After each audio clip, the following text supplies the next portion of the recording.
this lecture, we are going to learn about how we start creating the individual IAM users, how are they going to access the AWS console, and then we are going to learn about creating the groups and then assigning them the permissions, and finally we'll also learn how to apply IAM password policy. So quickly navigating towards creating individual IAM users and trying to turn it this orange colored warning mark into the green one. So I'll scroll this down and then say manage users. So currently, as you see in this brand new AWS account, we do not have any of the users. So let's go ahead and add one of the user. So I'll try to create a user with a specific name. So let's say I'll name it as test user.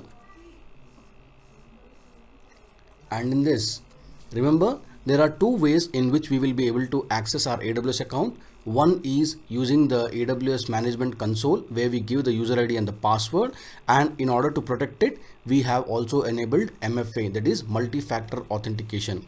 And the second way is programmatic access, where we would be getting an access key ID and the secret access key, which we can use for AWS API call, or a CLI, that is command line interface, or SDK, that is software development kits.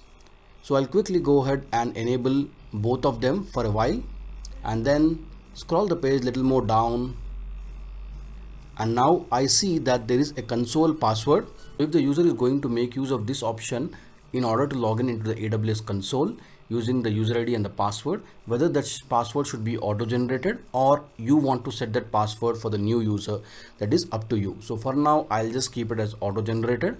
And whenever the user is going to log in for the very first time, I am saying that he has to reset his password. So usually we see that in our banking applications, whenever we create a new bank account and apply for internet banking, we do get a internet ID password, and that password, remember, we have to reset it on the very first login. Similarly here also, once the user is being given with this auto generated password and he tries to log in into this AWS management console, he has to go ahead and reset the password. So let's go down to the next step, that is about permissions.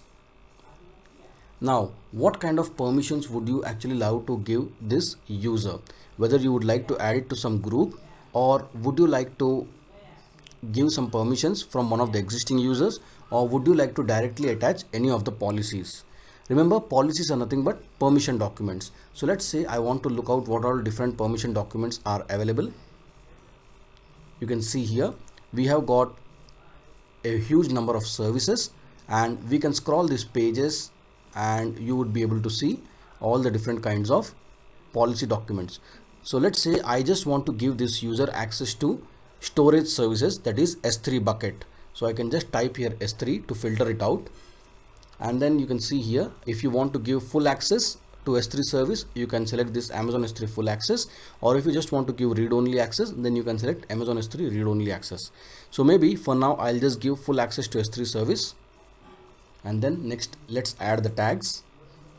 So let's say this new user is going to be a part of my development team. So I'll say here tag as team, and he is part of development, or I'll say developer, and then next review it.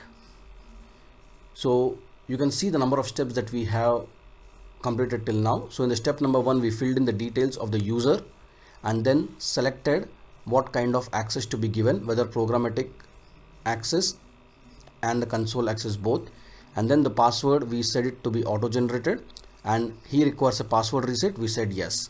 And in the second step, we have actually went ahead and selected the permissions. Remember what permissions we gave him?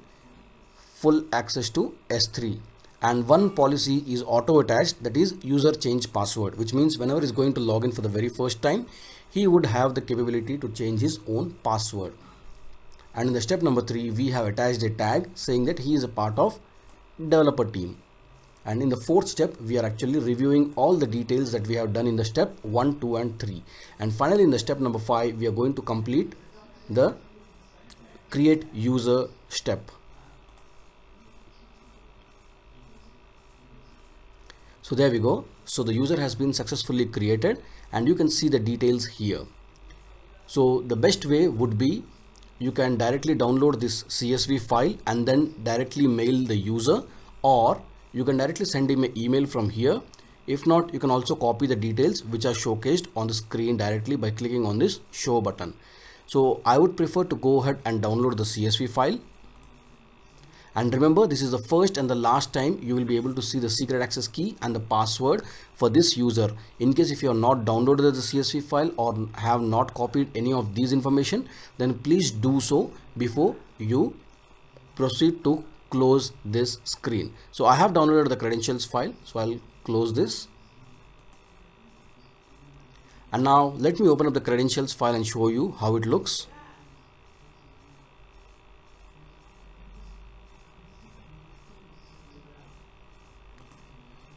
So there we go.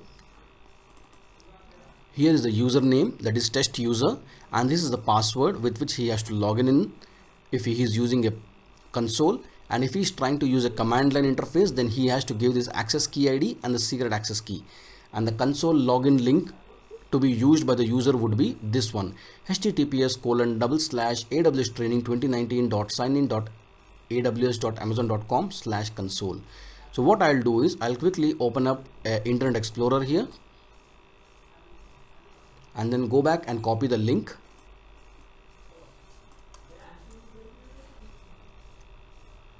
Now here the user is going to log in with his credentials.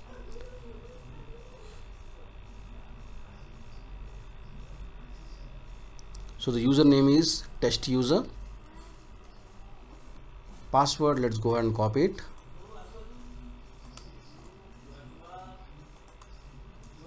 And then put it in sign in.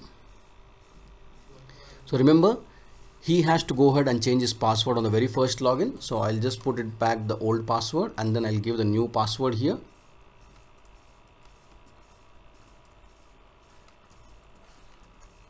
So you can set the password according to your own choice and then say confirm password change.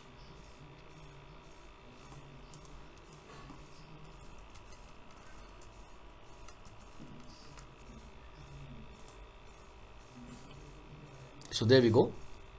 Now we have logged in into the AWS account with a new user who has been just created. Now you can see on the top it clearly displays test user @AWS Training 2019, which means AWS Training 2019 is the AWS account in which test user was created, and he is actually logged in into this AWS account. And remember, he doesn't have access to any of the services apart from one of the storage service, that is S3. So if I try to go ahead and open up, let's say in the compute section EC2, let's see what happens.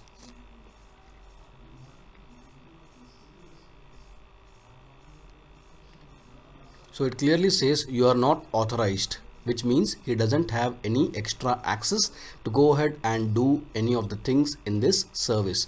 So let's go down to the S3 service itself where the user has got access.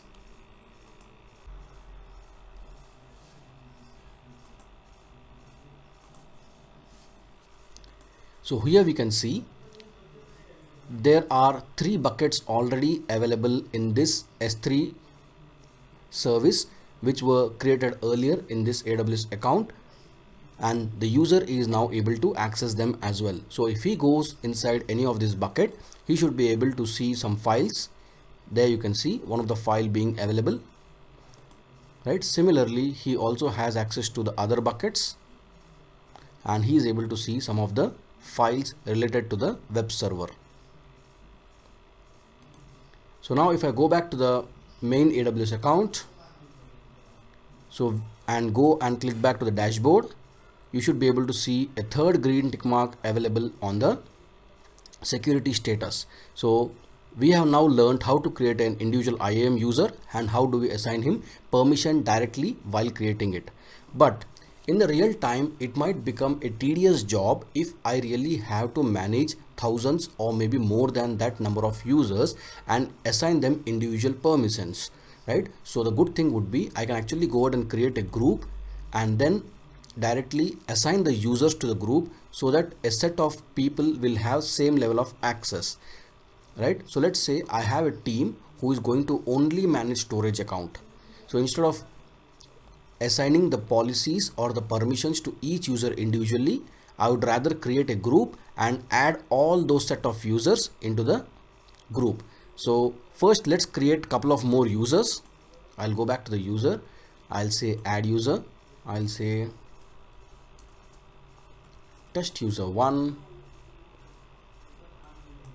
and then for this guy again we'll have console access and the programmatic access.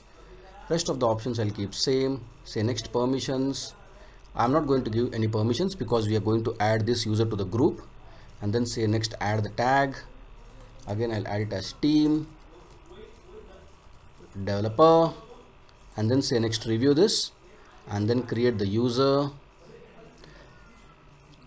And remember, this is the first and the last time we are going to see this file, so it's apt to download this file here in our system, and then click on the close. So we have created 2 users. Now let's try to create a group. So I'll say I would like to create a group, and the name of the group would be S3 admin group. Remember, we just want to give full access to the S3 service itself for this specific set of users who belong to this group. I'll say next step. So we are going to attach a policy, so it's easier to search by keeping on a filter. So I'll say S3 and then say S3 full access, and then say next step. And finally we get the option to review this. So in the first step we gave the name of the group, in the second step we have given the policy, and then create this group. So this group has been successfully created. Now let's add users to this. So I'll open up this group and then go down here. You can see users. Currently there are no users who belong to this group. I'll say I would like to add 2 users, test user and the test user 1, and then say add users. So successfully I have added two users, and then go back to the users, and directly from the test user who has been given separate permission, I'll try to remove that off. So I'll try to remove this permission because he is directly added to the group. So I don't want to have any individual permissions assigned directly, right? So if I go back to the Internet Explorer and still refresh the page, he should be able to access the S3 buckets because now he is a part of the group which has got access to the S3 buckets. And if I go back to my AWS account and then go back to the dashboard, you should be able to see a 4th green tick mark in the security status for the use groups to assign permissions. So we also learned how to create the groups.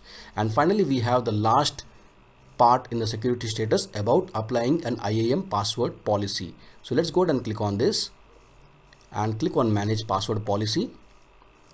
So password policy is basically a set of rules that define the type of password an IAM user will be able to set. Remember, we actually create some simple passwords as well, which could be like combination of only alphabets. But let's say I want to ensure that my system or my AWS account which my company users are going to use, everyone should have a strong password. So in this case what I'm going to do is I'm going to set up a password policy so that they have to ensure that one uppercase letter is always there, one lowercase letter is also there, one number is also there, or I can say one non-alphanumeric character also being available. And then I can also say that password gets expired after every maybe 90 days, that is 3 months. And I can also say that they cannot use the last 3 passwords, and if the password should be enabled to reset by administrator, or an end user can also do it. So if you want to set this, you can say that only administrator has the ability to reset the password. For now I'll just remove this and say apply this password policy. So there we go. Now the password policy is getting applied. Right, so it has been successfully updated, and now if I go back to the dashboard, you should be able to see the 5th green tick mark in the security status. Remember what we're trying to do in the password IAM policy, we are just ensuring that the users who are going to be part of my AWS account ensure that they use a strong password which has got a one uppercase letter, one lowercase letter, one number, one non-alphanumeric character, and the same password cannot be reused for 3 times at least, and the password gets expired every 90 days. So these kind of password policies will help me ensure that my account is secured enough. So with this, we'll complete the part of this lab and see you up in the next video, where we are going to have a short introduction about the roles. Thanks for watching. Catch you in the next video.